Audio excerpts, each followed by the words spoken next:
Український канал, перевірка звуку, 1, 2, 3, 4, 5, 1, 2, 3, 4, 5, перевірка звуку, український канал, 1, 2, 3, 4, 5, тільки я вас не чую, 1, 2, 3, 4, 5, поговоріть хто-небудь там в мікрофон з трибуни, тому що я вас не чую, не знаю, як ви мене.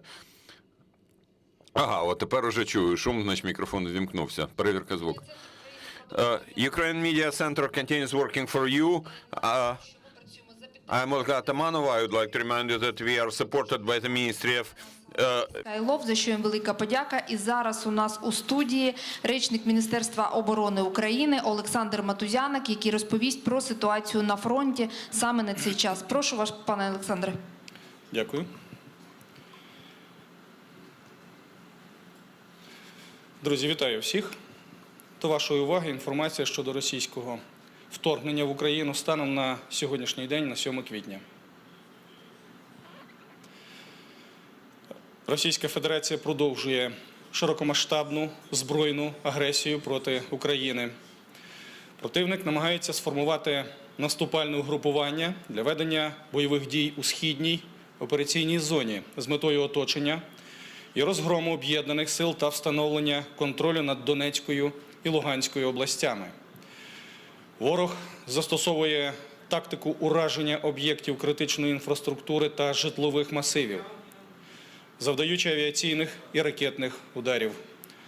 При цьому руйнує соціальну і медичну інфраструктуру, лікарні, центри профілактики хвороб, будинки дітей, інтернати для неповнолітніх, дитячі kindergartens, schools, and out-of-school educational facilities. In the occupied territories, the occupiers conduct repressions and continue attempts to create occupational administrations. The enemy also continues to use terror against civilians, abducting and torturing people, planting mines, murder activities, stealing and taking agricultural vehicles, tools and machines from Ukrainian production enterprises, forcefully mobilizes males in occupied towns and villages. Now briefly about the operational situation in key areas.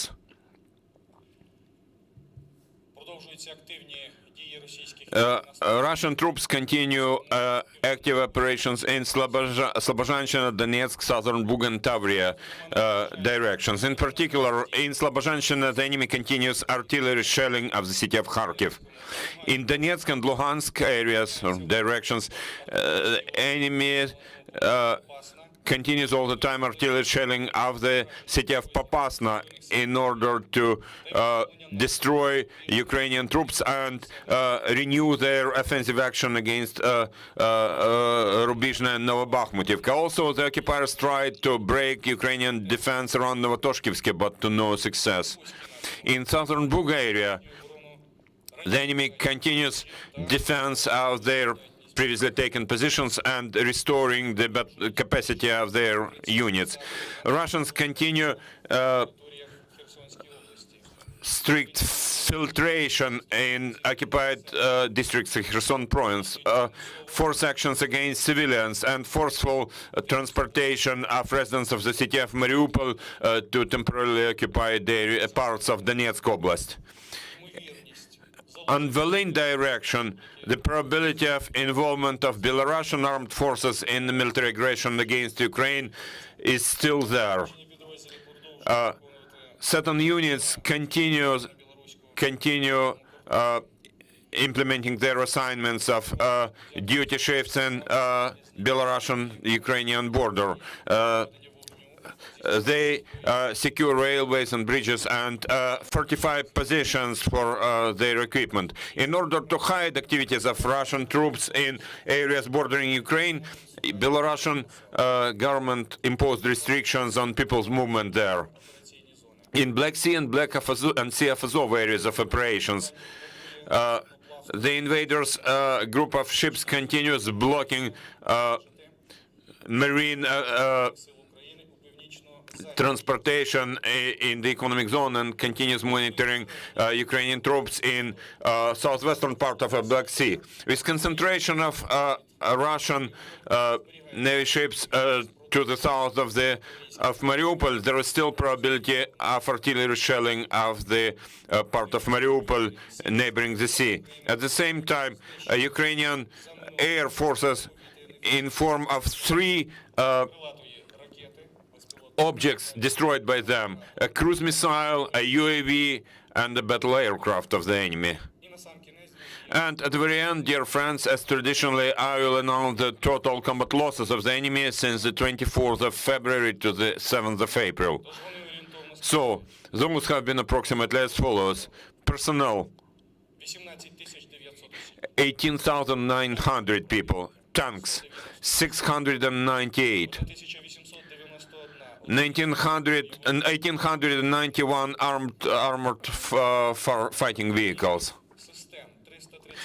332 artillery systems, 108 multiple launch rocket systems, 55 air defense systems, 150 aircraft, 135 helicopters, 1,358 vehicles, cars and trucks, 7 ships and boats.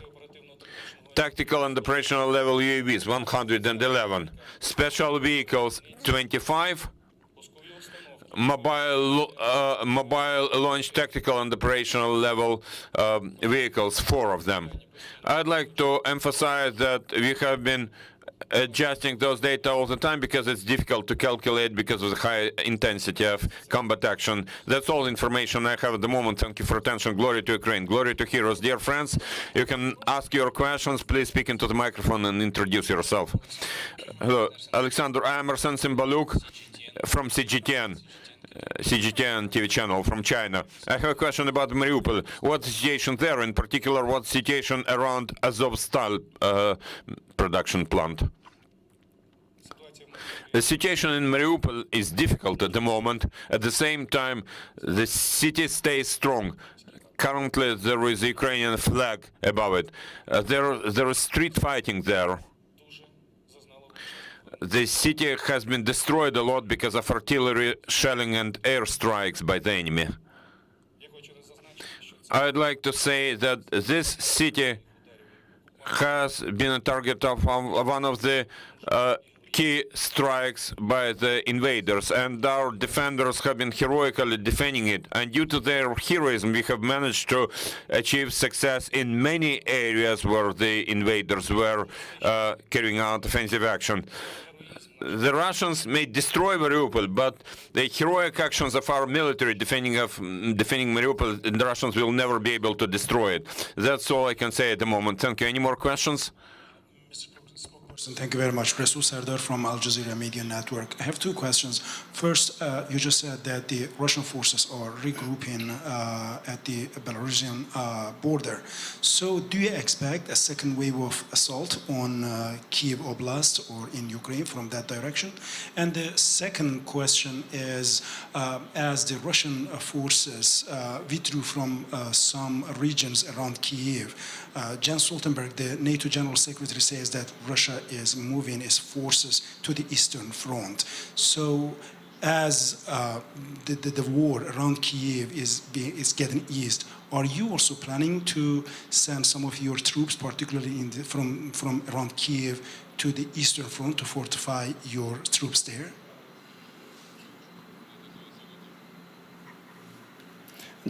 Thank you for your question. I can tell you immediately about the second question.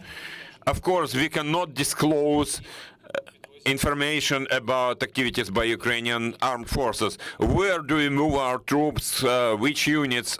We are not discussing it, and you understand the reasons. But I'd like to emphasize that Ukrainian units, Ukrainian troops have been defending in the and engaged in combat action in Donetsk and Luhansk Oblasts are being strengthened a lot. About the probability of Russian offensive from the Republic of Belarus, as I already said, there is a probability of, first of all, Belarusian troops is still there. Currently, Russian troops a lot of their units have been withdrawn to the territory of the Republic of Belarus in order to restore their capacity, battle capacity. At the same time, obviously, in that way, Russian army carries out some demonstration nature actions. They are trying to take some Ukrainian units from other areas to have them there next to Ukraine-Belarus border, preparing for possible Russian offensive. But at the moment there is still that probability, taking into account unpredictable nature of Russian side. Thank you. Thank you. Any more questions? Dear friend, thank you very much. Thank you, Oleksandr. Thank you, friends. Please monitor our announcements, subscribe to our Telegram channel, our YouTube channel, our Twitter, and our Facebook, where we publish our further schedule. So please stay with us.